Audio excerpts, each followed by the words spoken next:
nós vamos falar de um clássico dos anos 90, Cadillac e Dinossauro. Sem dúvida alguma, ele fez sucesso nos fliperamas, era um dos jogos mais requisitados da época e foi muito revolucionário. Esse jogo fez parte da minha infância. Eu lembro que eu ia comprar pãozinho pro meu pai, sobrava ali uns 10, 15 centavos e a gente ficava lá no fliperama, que era em frente ao mercado, e jogava horas e horas ali com pouquíssimas fichas. Era muito divertido de jogar com os amigos e esse jogo, sem dúvidas, é um dos melhores dos anos 90. Vamos conferir.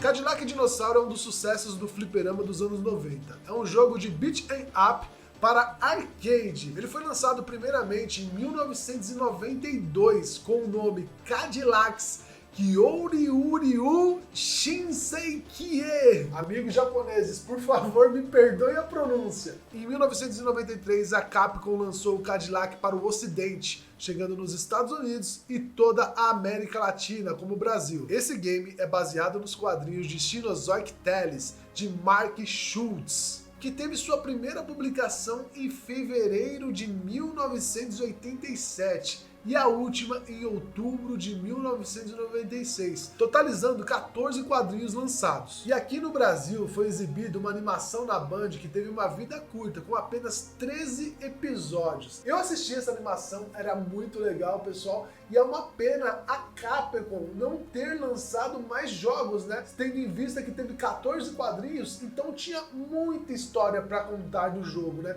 Dava para fazer a versão 2, 3, 4, mas lá para frente vocês vão entender porque não foi lançada a versão 2, 3 e 4. Vamos contar agora um pouquinho da história do game. O game se passa em 2513. A Terra foi devastada pela poluição e por seus desastres naturais, de todos os tipos. Para escapar, a humanidade construiu vastas cidades subterrâneas, na qual viveram por centenas de anos. Ao voltar à superfície, os humanos se deram conta que o mundo foi repovoado por dinossauros, e então a humanidade precisava conviver com eles. Até que um belo dia chegou uma gangue Black Mactors, que começa a atacar e caçar os pobres dinossauros, fazendo com que eles se voltassem contra os humanos. É lógico, né? Quem com ferro fere, será ferido. E aí então os dinossauros passaram a atacar os vilarejos, os viajantes e toda a população. Nesse momento surge o nosso grande herói, Jack the Wreck.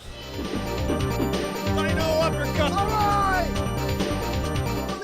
Parecido comigo, meio fortinho, queria eu, né? Jack modificava seu Cadillac para receber um combustível totalmente inusitado. Cocô de dinossauro, dá pra acreditar? Ele acaba se metendo com a gangue Black Mactors, que passa a persegui-lo para conseguir essa fórmula. E pra piorar, ainda surge um cientista maluco. A vida do Jack já tava difícil ali com a gangue perseguindo ele. Agora surge um cientista maluco que começa a usar o DNA para modificar os humanos e querer dominar o mundo. Aí a treta toda começa. E como já era de se esperar, o último boss, o último chefe, né, é o cientista Dr. Fessenden. Esse mesmo que pega o DNA dos dinossauros para fazer mutações em humanos. Ele usa de tudo para acabar com os nossos heróis, chegando ao ponto de usar a mutação nele mesmo, se transformando em um super tiranossauro Rex de 3 cabeças, horrenda. Esse chefe era muito chato, ele é um dos piores para se passar no jogo. É um super dinossaurão lá que vocês têm que jogar para ver. Vamos falar um pouquinho agora então dos nossos personagens, porque cada um tem uma peculiaridade especial. Vamos começar então falando com o nosso personagem principal, que é o Jack the Wreck. Ele é o mais balanceado personagem do jogo, misturando habilidade, força e velocidade. A sua desvantagem é o curto alcance dos seus golpes. Apesar do Jack ser o personagem principal, né, e mais balanceado, ele não era o mais querido não, tá? O mais querido do fliperama, que todo mundo gostava de jogar, se chamava Mustafa. Isso mesmo, Mustafa Cairo. Ele era o personagem mais querido, mecânico e amigo de Jack. Mustafa une força e velocidade e é o mais rápido personagem do jogo, porém recebe mais dano que Jack. Entre as suas vantagens, além da velocidade, está o alcance de seus golpes, o seu ataque em carga, Flying Kick, que nada mais é aquela voadora com os dois peitos que ele chegava voando nos personagens. Era o melhor golpe dele, você corria pra lá, corria pra cá, parecia que você era invencível. A nossa terceira personagem é a Hannah Dund, o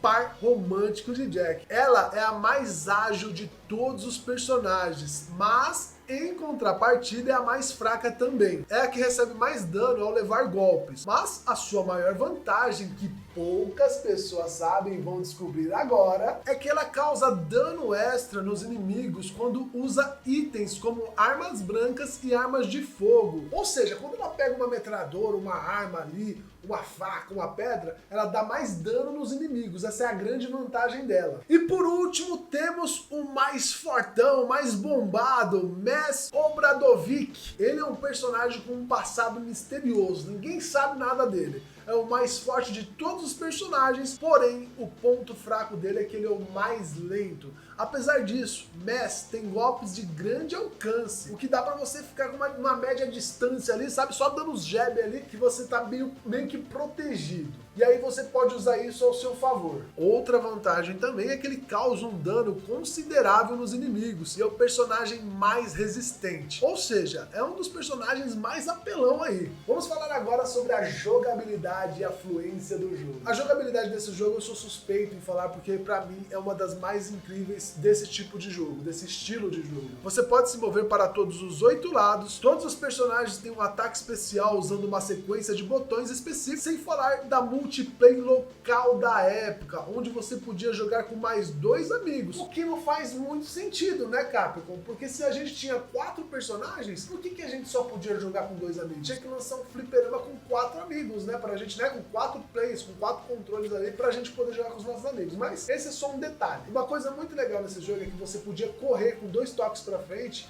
e dar voadoras nos personagens. Você podia fazer várias combinações, pular e dar pesado, ou dar voadora, ou fazer tabelinha na parede, coisas que, por exemplo, no jogo Final Fight, que é outro clássico dos anos 90 que eu amo, você não podia fazer, que você só jogava andando.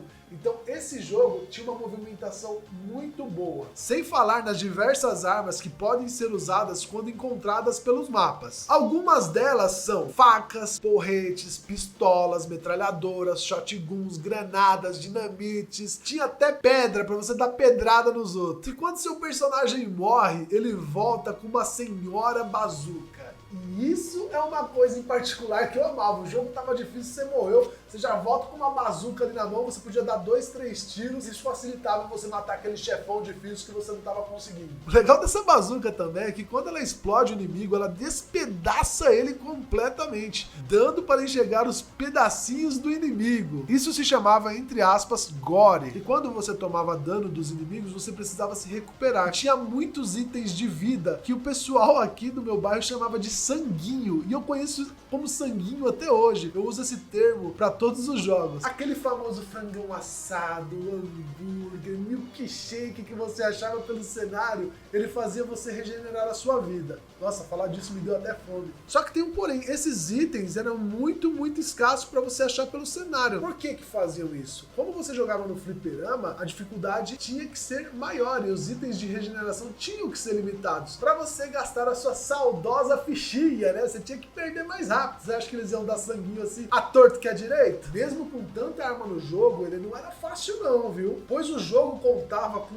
hordas e hordas de inimigos. Tem hora que você tá enfrentando 10 inimigos ao mesmo tempo ali. E para completar a dificuldade, os dinossaurinhos estavam lá dormindo, quietinho, na boa, e vinha alguém daquela gangue mequetrefe, dava porrada nos dinossauros para acordar eles, aí a sua vida tava perdida, amigo. Você tinha que enfrentar o dinossauro e enfrentar os inimigos. Por isso, a grande dica era não deixar acordar os dinossauros. Uma curiosidade aqui sobre os dinossauros é que quando eles estavam pacíficos ali dormindo, eles estavam na corzinha verde. E quando os inimigos socavam eles para eles acordarem, eles ficavam na cor laranja, raivosos, e vinham pra cima da gente. E aí depois que você dá uns socos e voadoras nos bichinhos, eles voltam ao seu estado natural da cor verdinha e ficam mansinhos de novo. Aí então é só deixar eles saírem da tela pacificamente e irem embora. embora. No final de cada fase tem um boss, o famoso chefão. Aliás, comenta aqui embaixo, como é que você chama o mestre, o chefe de cada tela? Eu conhecia como chefão. No decorrer do jogo, eles vão ficando cada vez mais fortes e também mais difíceis de serem enfrentados. E todos esses chefões, depois de derrotados, eles podem reaparecer nas próximas fases, como subchefes ou subboss, dando aquela dificultada na play. Temos também os inimigos especiais que aparecem de vez em quando no jogo, como Blood, ou nos fliperamas conhecido como o irmão do Blanka do Street Fighter. Só que ele não colocou o dedo na tomada não como Blanka, viu? E esses personagens apareciam raramente, diferente dos outros que aparecem a todo segundo repetido. Fala a verdade, um baita de um jogo. Agora, vocês sabiam que teve um Cadillac Dinossauro 2? Sim, pessoal,